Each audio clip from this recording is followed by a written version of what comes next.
Hello,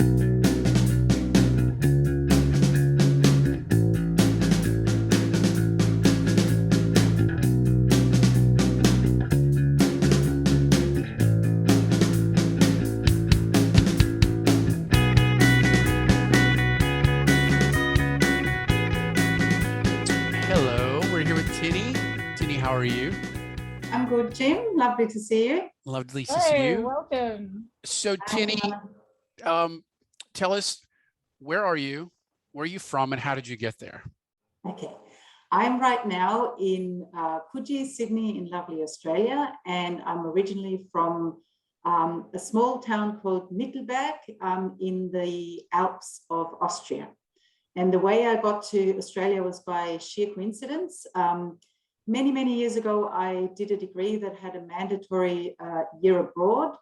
I had already flights booked to France, and for many reasons, I ended up not going, and by complete chance, ended up doing my exchange year in Australia. Absolutely loved it, stayed an extra 6 months, eventually went back home, finished my degree, but always kind of wanted to come back. And then in 2003, I decided to do my PhD in Sydney. So it was meant to be a 3-year stint, and here I am in 2021. Excellent. And so what made you, why did you stay? So how long was your PhD, and then why did you stay after that? So the PhD was 3 years. And towards the end of that, I got a job offer that I really, really liked. And also about 2 years in, what used to be my housemate during my exchange year became my boyfriend and eventually my husband. So I was due to go home at the end of 2006, but I started that job in September 2006, and I married Josh in 2008. So it kind of just happened. Life just got in the way.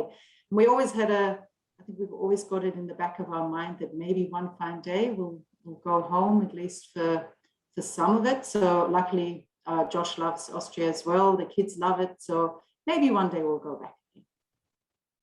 That's cool. So there's very different weather. Like, how did you very find different? Tamara, that's the one thing that everyone always says when Yeah. the Australian winter hits. People are like, but you should be used to the cold because you're Austrian. And my standard answer is always, yes, it's cold, but we heat our houses. Like it's -10 outside, but my bathroom is 21 degrees. So yes, completely different. I mean, I grew up in a town that is literally covered in snow 6 months a year. So it's a proper ski town. Most people that I meet here have never seen snow. They get really excited about it. Yes, I've gone from the mountains to the sea, from the cold to the heat. Yeah. I think it's really true what you said. I have been to many cold places, and the coldest I've ever been is in Canberra. You know, Canberra house that was drafty, and I was cold to the bone. Like, that's the coldest I've been, and it wasn't even that cold because Australians have no idea how to insulate or heat. No. But look, it's the same in Austria. In Austria, summers do get hot, but the houses aren't built for the heat, so everyone's just kind of lying around in their underwear, and they don't even know that you just don't sleep with a doona when it's hot. So the whole bedding is another gripe of mine.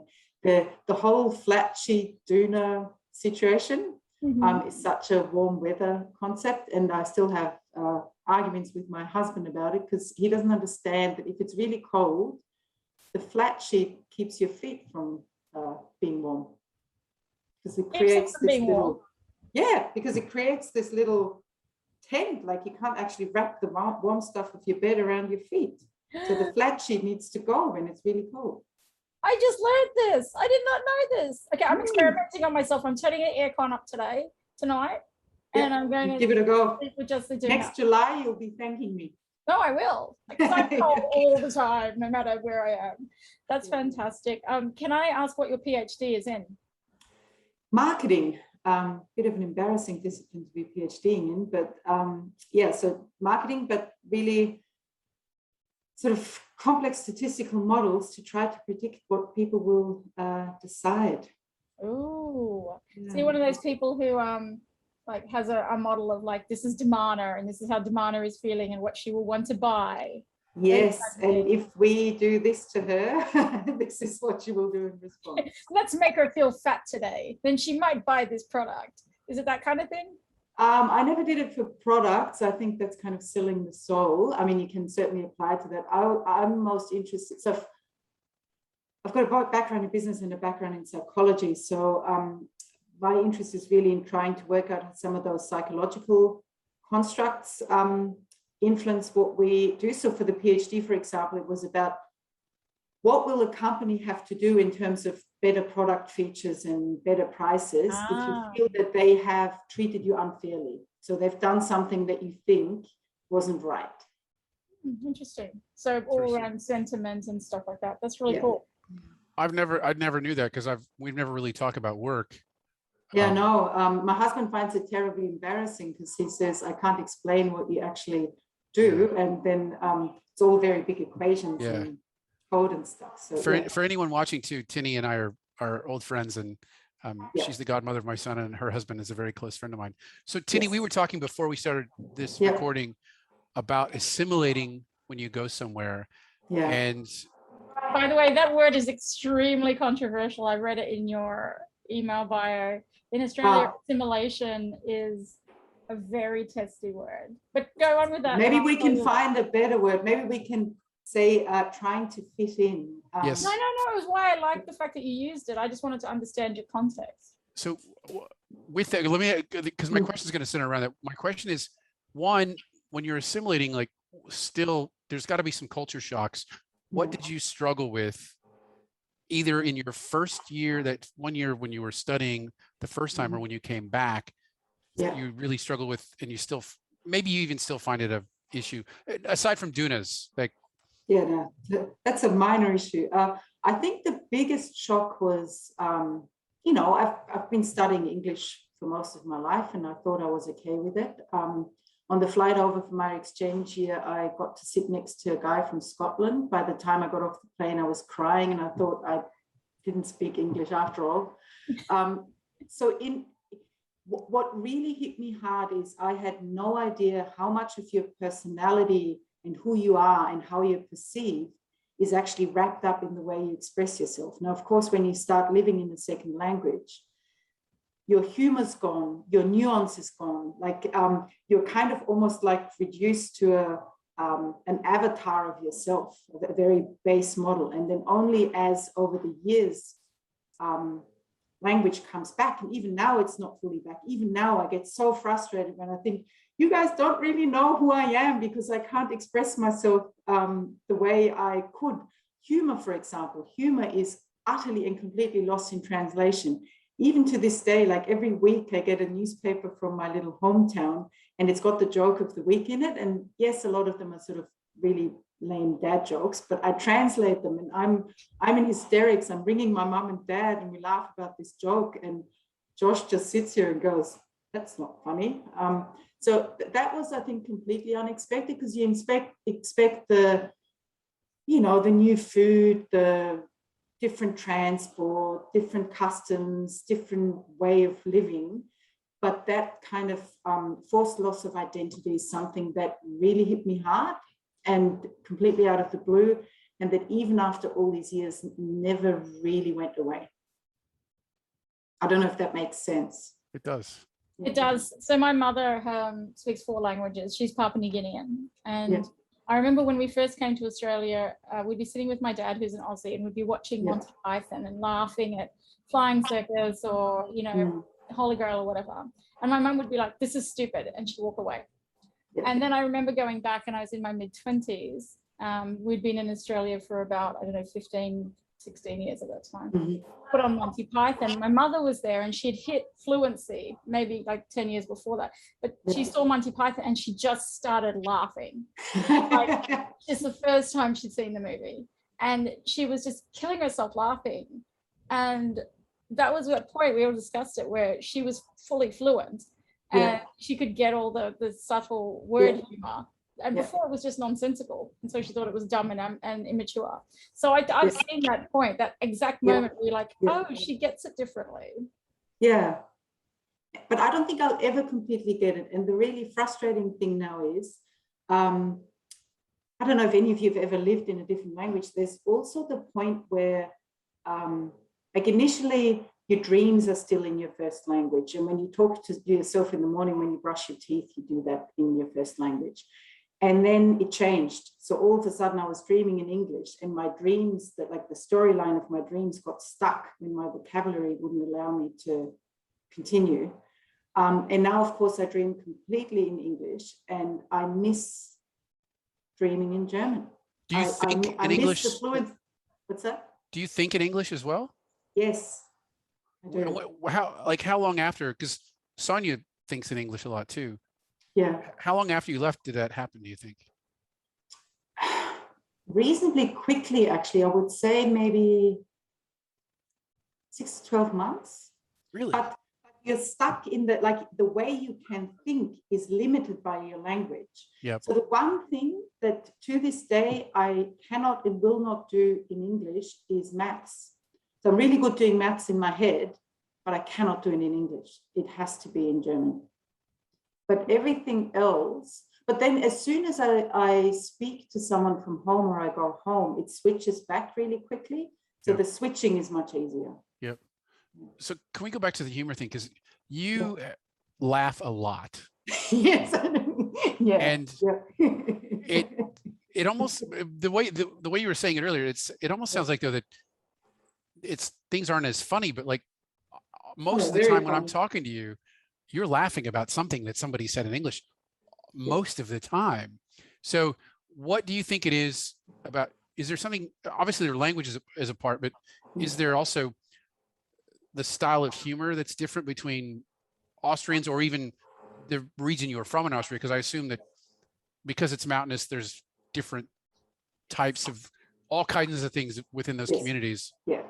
What is the difference between there and here, do you think, in the humor? In terms of what's funny, I don't know, that's a good one.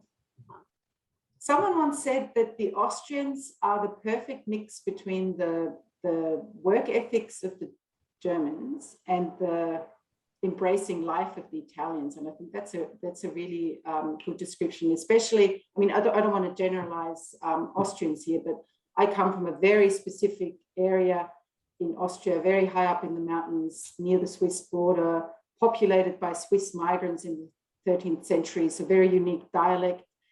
And we've got the ability to laugh at almost everything. So someone asked me yesterday whether I'm a positive person and whether I look for the good in things. And I thought, yes, I think I look for the fun in things. And you've met my family, I think it's genetic, and it runs in the town as well. I think there's something incredibly liberating about living in the mountains, because every single day you realize just what a small speck in the greater universe you are, a bit like standing at the edge of the ocean. And I think that's actually the similarity. Like Josh and I, we said we will never live anywhere where we can't either walk to the edge of the sea or walk to the next mountain, because they're those fundamental big things I think that really make where I'm from and where I am now similar, although it's fundamentally different, but it's the same kind of, you can approach life with much more laughter and ease if you actually know that not to take yourself too seriously. Yeah, Australia has that in the middle. So I'm from the Northern Territory, and lovely. When you go and you stand somewhere and it's so flat, it's just so flat, and it's so big and it never ends, and you're like, I'm really insignificant. Yeah. Okay.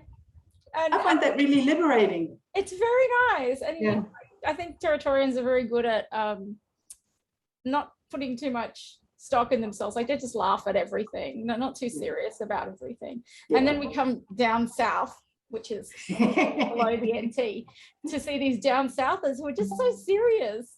They need the perspective. I totally agree with that. Yeah. Speaking of liberating, we've had a few guests on who talk about how leaving their country they were born and raised in has freed them from certain things or changed them in some way. Like, how has leaving changed you? That's I guess a theme of my life. The first leaving that I did was leaving my hometown. So I come from a town where we can literally trace back all of my ancestors to the late 13th century, where a guy by the first name of Franz moved to the town, and my family has been there since. In all of these years, there've been 2 people that left. My auntie married into some random German town, and someone in the, I think, 17th century became a church builder. So I always thought that I would be in this town of 1,200 people for the rest of my days. And it's a great town. Everyone knows everyone. But you're completely defined by your family, what people think of the sort of historical town standing of your family.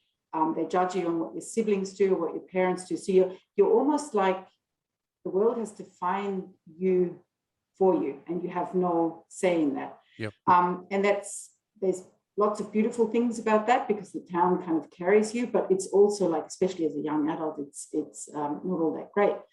So I went from that town to go to uni in a city called Innsbruck, which has 120,000 people, and there were trams and there were high-rise buildings, and it was just like, wow.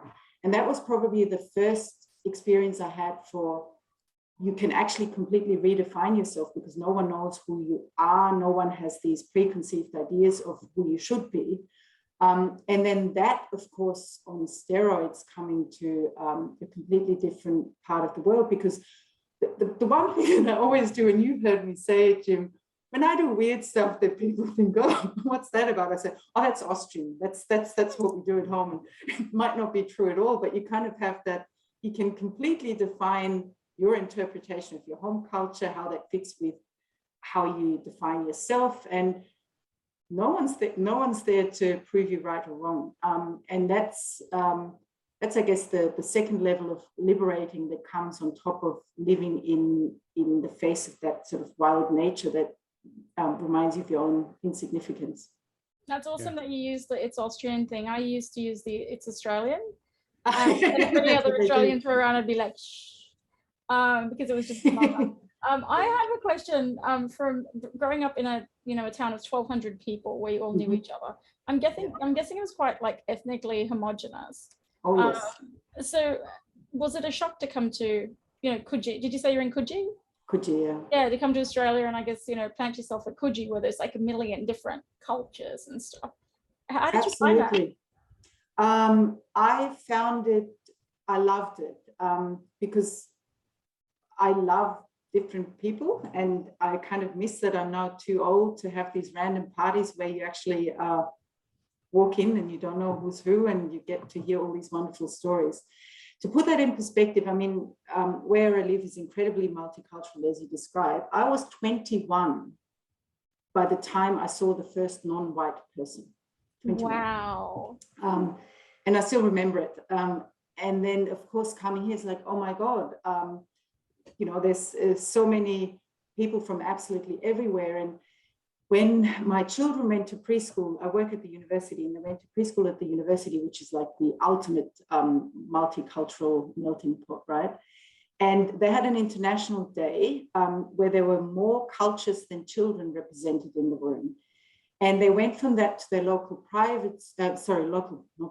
local public primary school. And that is fairly monocultural again. And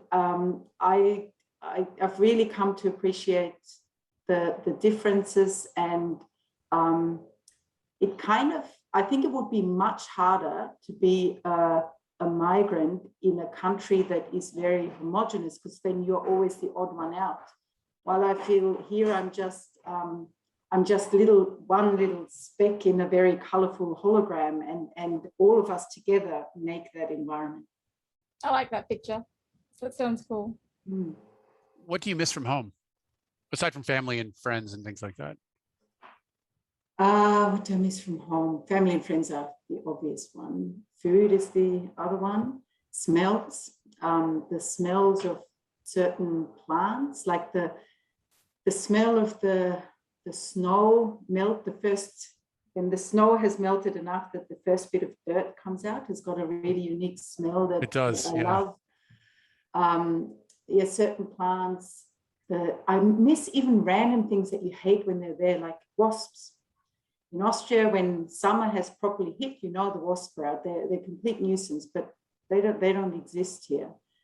I miss being near lots of other countries, I guess. So while Australia's got lots of people from everywhere living in it, Austria's got national borders with over 10 other countries. Our son was just doing a project, sort of a fake Olympic hosting bid, and he chose Austria, and we calculated that within 1,000 kilometers, there's 24 different Olympic competing nations.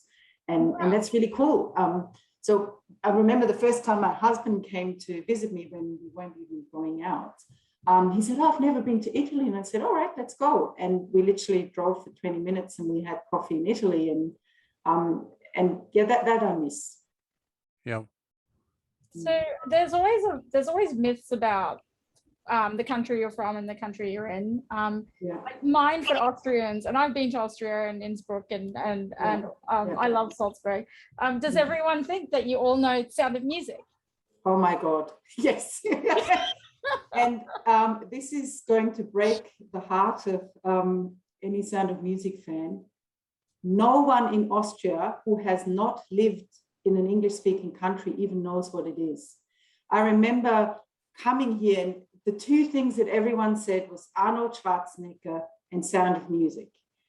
And I was like, okay, the one I get, it's not the most glorious reference for our country, but the Sound of Music, I said, what is this? And I still remember in this shared house as an exchange student, they said, we do not believe that you don't know this. And they sat me down and showed me this movie.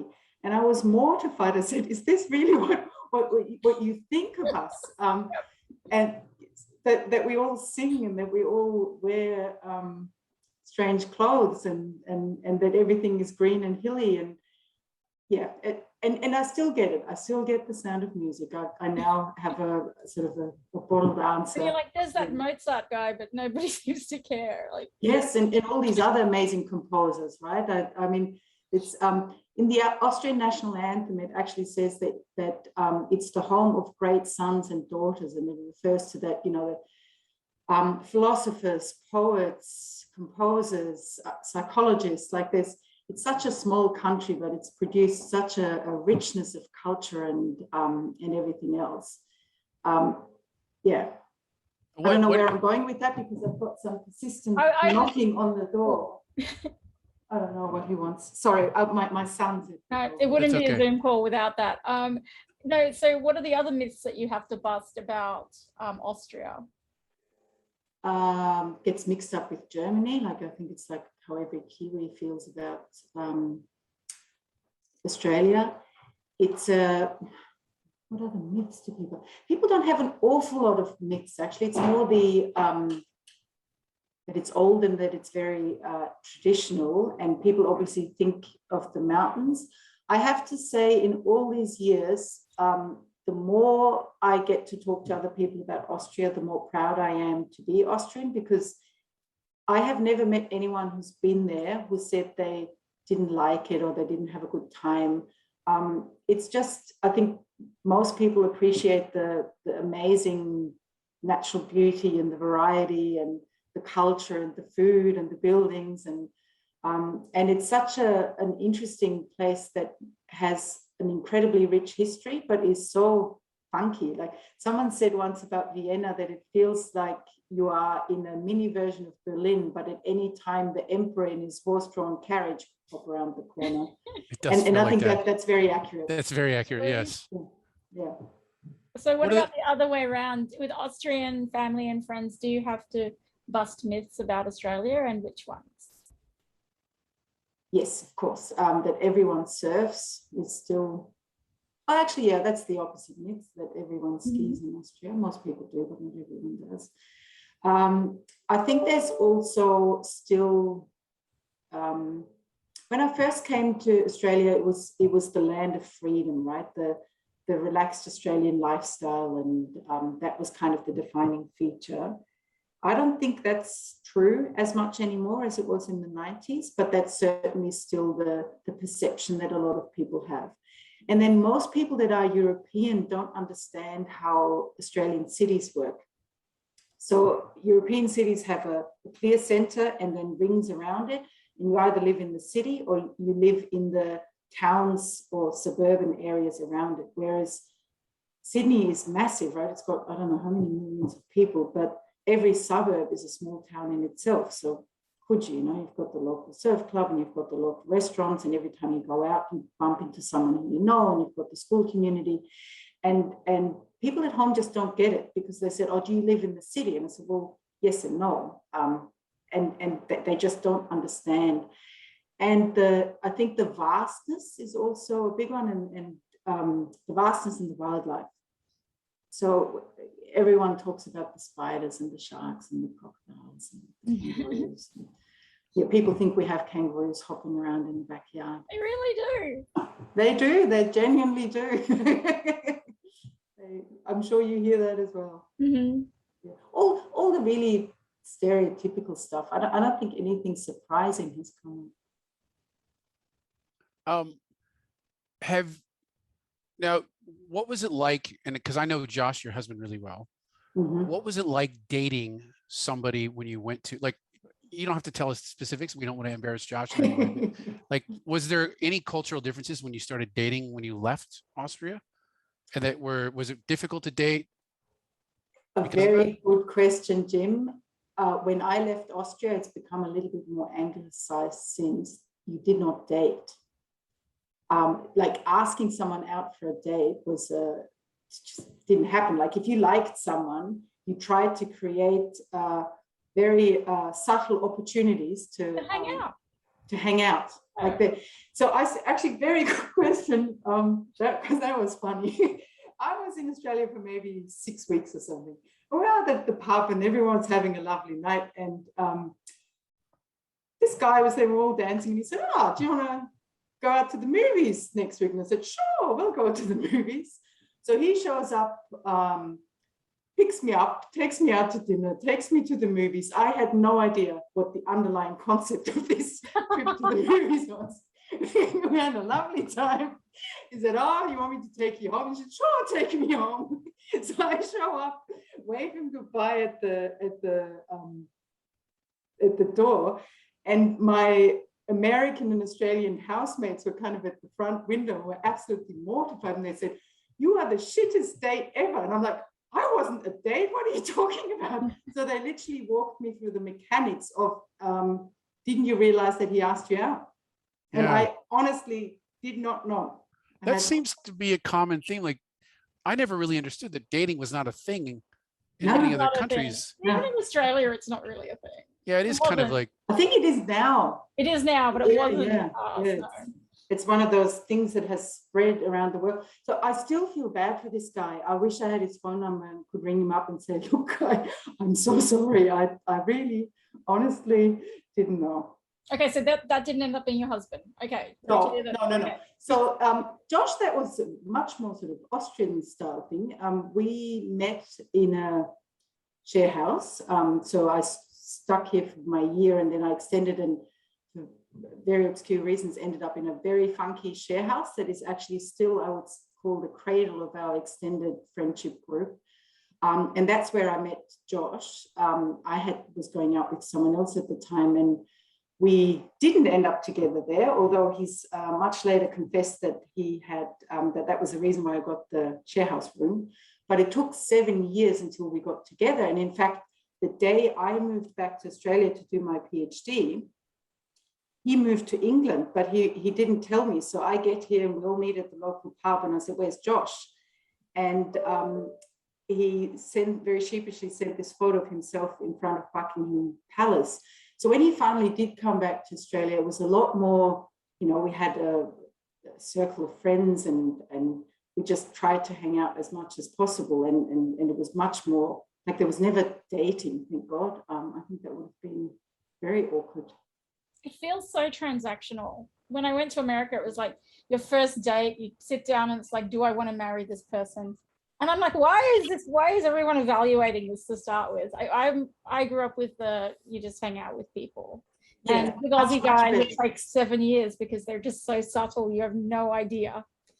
So yeah. So I I think what I'll tell my kids is don't be too subtle when your time comes, because that's the downside of our model, right? Don't go to England. Stay What's around. that? Don't go to England. Stay around when she comes back. That's a good hint. Yeah. Kind of on a completely different topic, what's the perception of you by everyone back in Mittelberg for having left? Was there some issues with that? Like I experienced issues when I left, and people think of me as this kind of, either a traitor or, I work for the CIA or something ridiculous like that. That's a very good question, Jim. And I think you'd almost have to ask them what they think. But there's a few data points that I can share of what I think they think. I know that my mum, especially my mum, was mortified. Because everyone has lived in this town, actually in the same house for 700 years. And then even me leaving to go to Innsbruck was like completely out there. And then coming here was unbelievable. But I think because I never sort of consciously packed my bags to leave, I left for a specific time and for a specific purpose, and then life just happened. And I organically stayed on in a way. I don't think I was the traitor who packed up and left. It was kind of, I did very well at school, so I think everyone expected that I would go to uni one day.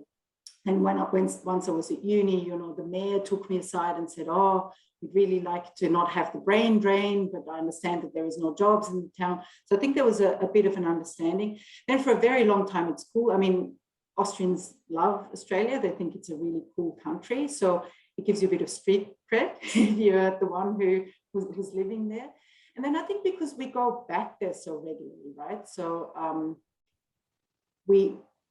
and you've been there, and it's like being the celebrity when the Australians show up and are there for a couple of weeks. So I think, and I'm still very close to my closest friends back home, and I don't think that relationship has changed. And even when I just FaceTime them, it's still as if I'd never left. Yeah. But then what was very obvious, we went back to live there for a few months, and I think that's when it showed that people that I'd grown up with all my life, and they had never left the town, and I'd kind of gone off on this completely different life. I think that shows how values and just the way we go about our daily lives fundamentally diverge. Even though I still love them, we've just ended up leading very different lives. Yeah. Possible not to, I guess. So one thing I always love about this podcast, it always becomes a food thing. Because of Jim and I, we're just obsessed with food. What food do you miss from home, and what would you, if you could, take from Australia to share with people? Oh, I miss the bread. It's a big one. I've actually started baking my own out of you called our bread chewy. What was that about? Is that bread chewy? It's awful. I'm not offended. I just wanted to know. No. It's bread needs to be dense, and it needs to be rich, and it needs to smell, and it needs to crack when you break it, and there needs to be a great variety of it. Cheese, obviously, like the mountains are very, very big on cheese. And what I miss is, where I grew up is like this mountain town that is, would have been very rough to live there before sort of proper modernization hit. So a lot of poor people's food, because you had to make do with what you had. And I miss a lot of that. So there's a whole sort of category of main dishes that are called Mehlspeisen. Mehl is flour, so flour dishes. And what it really is a lot of them are sweet. So think flour, butter, cheese, milk, and cured meats in any combination. Oh, that sounds so good. Yeah. And then some of it is sweet. So you've got the cooked yeast dumplings, and that's a main meal. My kids love it. They're like, "Oh my God, we get dessert as a main meal." So I miss all of those things. A lot of the things I can recreate myself, but what you can't get here is a decent tangy, stinky cheese that is the base for a lot of those dishes, and some of the cured meats. So I don't even know how to describe it. My husband Josh, he loves it so much he eats it for a week straight when we go home, and then he calms down again. And then what I really miss when I'm at home from Australia is the abundance of fresh fruit and vegetables. Because if you live in a country where everything gets imported for 6 months a year because nothing grows, like all of our cucumber and tomato for 8 months of the year are grown in greenhouses in Austria, and they just don't taste the same. Whereas here, everything's so fresh and so juicy, and I guess ripened on the plant rather than ripened in a it hasn't traveled very far. Yeah, sure. yeah. That's probably almost a universal answer we're getting from everyone who's in Australia. And the variety, right? I mean, the different cultures that live here and the foods that they bring to it. Is there anything that makes you cringe about home? You know, that kind of makes you, oh, I can't believe Australia is like that. I hope that changes. And the same with Australia as well. Sometimes the whinging, I was saying before that Austrians are really good at taking themselves not too seriously. But then there's two things that they can't do. Queuing, like Australians are so orderly in the way they wait. And you'd actually think the opposite, right? So in terms of the cultural stereotypes of what the nations are like, you'd think that the Australians would be in one big ball trying to get into a bus, but no, everyone's in a line. Whereas at home, people can't queue. They just, everyone pushes for the same thing, and that makes me cringe. And then the whinging, like what I mean by that is complaining about really unimportant stuff, like whether your soft-boiled egg is soft enough or not, like really trivial stuff, and then making a big deal out of it. That kind of I find a bit off-putting. I feel like Americans like that. At times, we probably shouldn't talk about politics, religion, and sex, but Austrian politics sometimes. What's that? We do talk about that. Go crazy. Ah, there you go. I am awfully embarrassed about the turns that Austrian politics sometimes take. Yeah. So the sort of drift to the right at times. Yeah, I find that's just so amiss with the home country I know and I love, and that makes me probably super cringe. And what about Australia? Like sorry, Jim. No, go ahead. You go. I was just going to say, it feels like the whole world is doing that, if that helps in any way, not just your country, our country. No. Yeah. So makes it more worrying. Just globally cringe then, hey? Yeah, for sure. Well, what about Australia? Is there anything that makes you cringe about Australia? Probably the thing that I dislike the most, like Australia is such a beautiful, wealthy, privileged, gorgeous country. And the thing that I cannot understand is that, to me, a first world country should have equal opportunity in education and health for all people. Yep.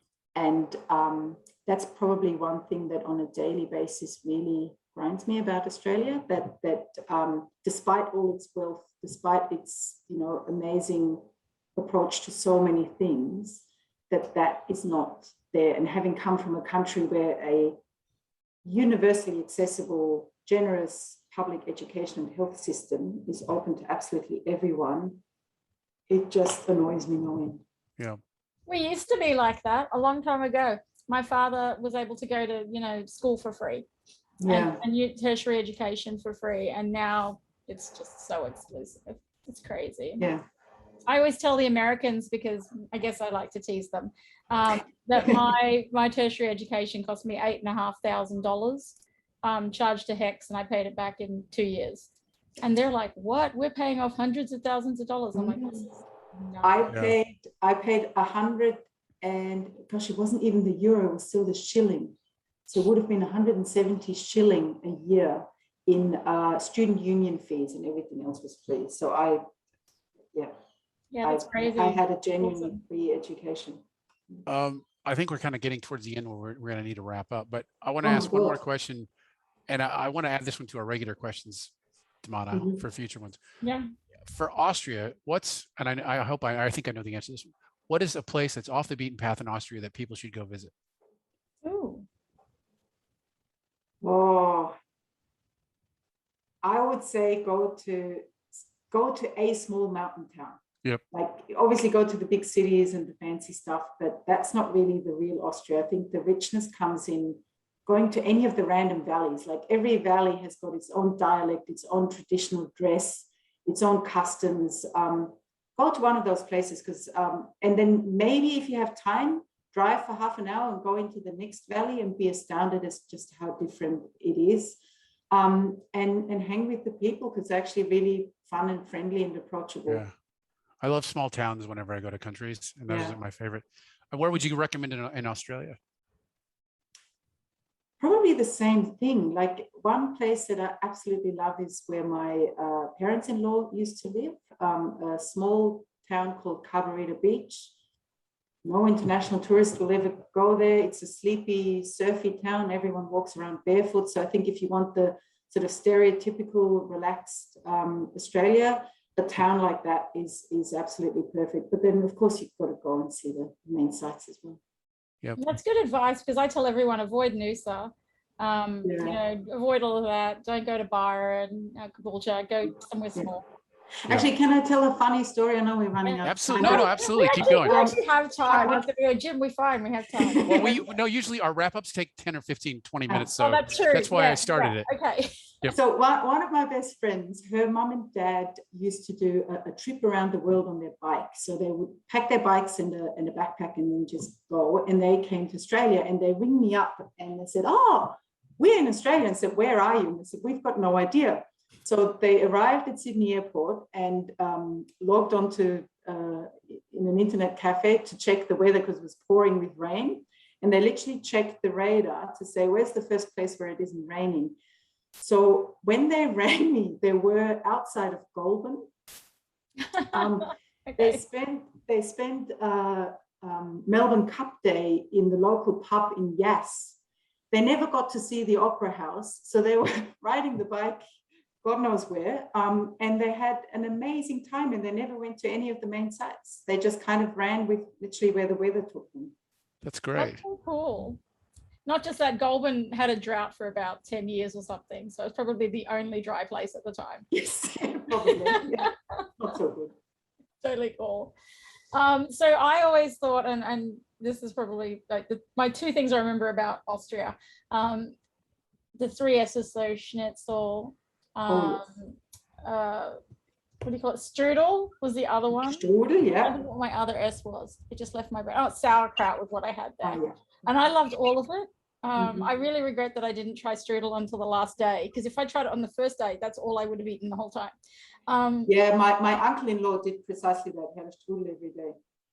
Yeah, I do that. I should invite you on we've started a WhatsApp group that is called the Schnitzel Crime Squad.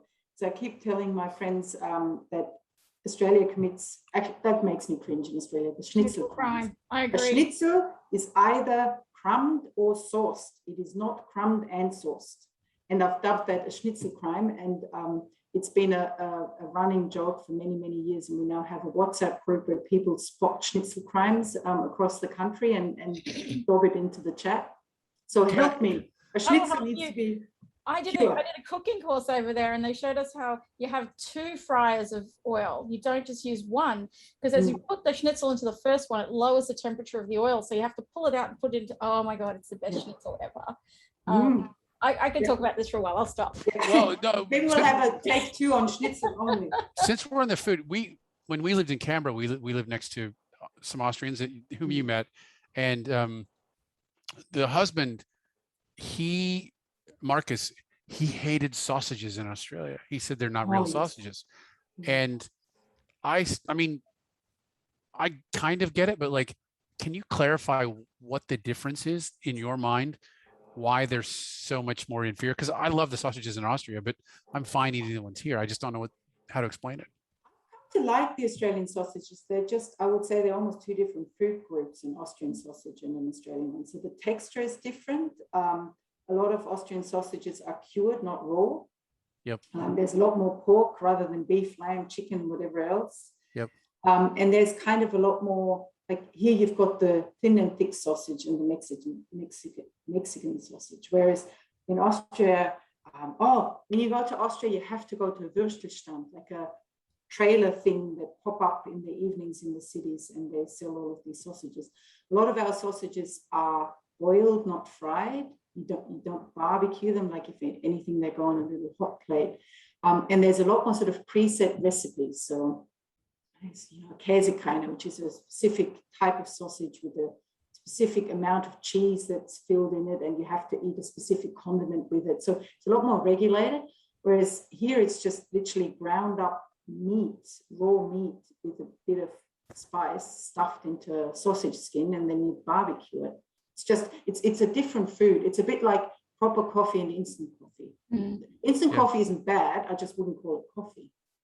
Yeah, I think it's a totally different food, for sure. It's a totally different food. I agree. Yeah. Sorry, we always get onto the food thing. So what did you say you would take from Australia to feed to Austrians? Oh, if I had to take something in the suitcase, it would be the fresh fruit. But the one thing that my family always asks for is TimTams and MintSlices. Very stereotypical. MintSlices are great. They're awesome. Yeah. So I actually do send them home even, which is ridiculous because you spend like $30 on the postage for the postage 2 pockets of MintSlices. For like $10 in MintSlices. That's awesome. Yeah. If you had to pick between, let's say the world was coming to an end and you had to, which country would you choose to pick to remain in the rest of your life? This is a tough question. I don't know that it would be very tough for me. Can I take people with me? Yes. Yes. Yeah, absolutely. Yeah, Austria. Yeah. No, like if you told me tomorrow you've got a terminal disease and you've got 3 months to go, I pack my bags immediately. Yep. Yeah. Yeah, because it's home, right? Yeah, it's home. It always, in some strange way, will always be home. Yep. Yeah. I love Australia, but and my kids tell me home is where we are, Mummy. And that is true. I mean, I certainly feel at home, but it's not home. Yeah. How? Because you guys are you're very good about making sure that the kids are in, that Austrian culture or the valley culture, not just really Austria, because it's very different. Yeah. It's part of who they are. Yeah. Do you think that will carry with them through the rest of their life if they just stay in Australia? And I think they will, because I think we formed enough of a connection. I mean, both of my kids, they were the first grandkids. I took them on a plane when they're like 4 weeks old or something to go home. And by the time Annabelle was 10, she'd been back home in Austria 20 times. And they speak the language, they wear the traditional dress. When we're at home, they engage in all of the customs. And they call it home. They say, we've got 2 homes. So I don't think that will go away. And every now and then I say, you must promise me, even if I'm not around anymore, that you'll always go back. I mean, Annabelle's right now, she's studying for the German language diploma so that she actually can go to university back home. She's only 12, but right now, that's her plan. She actually wants to go back to Austria when she finishes high school. That's so cool. If it helps, they say a lot of the time kids are from where their mothers are from. And they say it's the biggest influence on their culture, even if their mother is living in another place. I wanted to find that article, Jim, and share it because I think it should be a question. But I consider myself Papua New Guinean, and I grew up in Australia. Yeah, I think about with Lucas that, I very much try to talk about America. We always call home, and we eat a lot of American foods, and I've got him wearing my favorite sports teams, and but also there's the tug of his mother's country, but also he's Australian, so he tells everyone I've got 3 countries, but I don't know which one's going to stick. And I've met so many first generation children. I've never met this many first generation people until I moved to Sydney, and a lot of them are like, oh, my parents are from Italy, but I'm Australian. And it's, oh, Jim, that will break my heart one day. I know, that I worry about that. Like the second any of my children would say, I'm not Austrian, I hope I don't hear it. That's probably my biggest fear, and the bit where the bit that I dislike the most about living away from home. It's like, what if my children lose that identity? It would just be heartbreaking. And with the language, the food, the connections, with everything, like every day, I try to make them as Austrian as I possibly can, I think. Yeah. Because I'm mixed, one thing I can say is that it's like when you know, people, I don't have children, but people describe when you have your first child, you love them. When you have your second child, you love them just as much. It's not like you divide something in half. That's how I feel about where I'm from. Like, I don't actually feel I have to choose. Like Jim asked that question, and I think, it's just so unreal. I'd be like, cut me in half. So I feel as though I'm from three places. I feel, well, you know, even America, because I've lived there, all these places have a part of you. I wouldn't worry about it. There's no way you can think you're not from your parents' place. Thank you. That makes me sleep much better at night. I really hope you're right. I think they'll be okay. I think they have that identity. Yeah. In fact, during lockdown, they're like, can't we just go to Austria? And I said, no, we can't come back. And they said, so? That's good. That's good. Hopefully that sticks.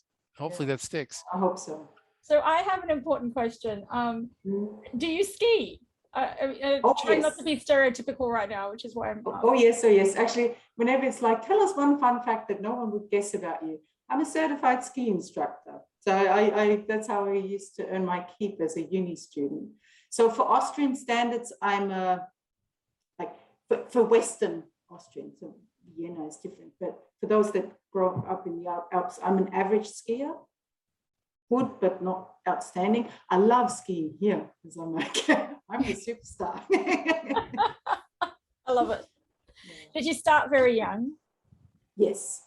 So I've got pictures of myself, not even 3 years old, skiing. And when people say, oh, what was it like growing up in the Alps? The one thing that I think characterizes it the best, we would come home from school. The school ends at midday at home. So we'd come home, have a quick bite to eat, and then my brother and I would go skiing to the chairlift just outside the house. And my mum every now and then would just check through the kitchen window to see if she could see us come up or down to make sure that we hadn't broken a leg. And that was our upbringing. That's all you did. In fact, we had a couple of people moving to the town that couldn't ski. I had a friend that was maybe 12 when she moved. And you virtually have no social life for 6 months a year because that's all you can do. It's, there's nothing else to spend your time on. That's awesome. So Jim, for Australians, it's swimming. Like all Aussies are out there swimming. What was it for you? I mean, it was like summer sports, you know, whatever was, you know, for boys, it was baseball. For girls, probably, and when I was growing up, there wasn't a lot of options, maybe softball or tennis or something like that. Now there's a lot more, like lots of soccer and co-ed sports, but nothing like that. There's nothing that the environment said, this is a sport that everyone's going to do because it's there. Because beaches in Australia and the swimming is such a big thing in Austria. Is obviously the Alps, so it wasn't anything like that. Yeah. Yeah, that's a good question. My kids swim like an Australian and ski like an Austrian. Yes. Yeah, perfect. That's great. We should ask our last question that we always ask. It's a two-parter. So the first question is, why should anybody else, if they give them the opportunity, go move abroad? And then the second question is, what's your advice when they do it? Because that's a hard question. I would say it takes life into a completely different direction that you could never, ever, ever, ever even remotely imagine without doing it. Like, it's just, the door opens and life's different. And you can always go back. Like, it's not like you're risking much, but I think you risk a lot by not giving it a go, even if it's just for a few months. Yeah. And the advice that I would give is to throw yourself completely into it. Like, I remember at the beginning, it was really awkward because I felt like I'm imposing myself on all of these people, because I would just kind of run up to strangers and and say, hi, I'm you. But I've made lifelong friendships, and I met amazing people, and I've watched others that had moved to Australia but kind of stuck with, you know, other French, German, Brazilians, whatever it is. And you kind of live in this little microcosmos, and you have a very different interaction with the country that you've made home. So I think you really got to crack yourself open and make yourself vulnerable, but also that means you get all of these amazing connections. So be brave, I think, is the advice. That's good advice. That That's is very good advice. I think we could just talk forever and ever. Like, I really love the juxtapose between Austria and Australia. Well, they're the same country, right? No, it's not just the letters and the kangaroos. There's lots of differences. That's one thing I remember seeing when I went to Austria, which was these little signs that said "No kangaroos here." You can buy T-shirts too. Oh gosh. People really need to like get atlases. Are atlases even a thing anymore? I'm showing my age now. I'm sure it is. I'll tell you next time I go home. I'll tell you if it's still there. That'll be cool. Thank you so much, Tini. That's so cool. Thanks, Tini. Thank you. Thanks for having me. That was a lovely way to spend the afternoon. It was good, and I got to hear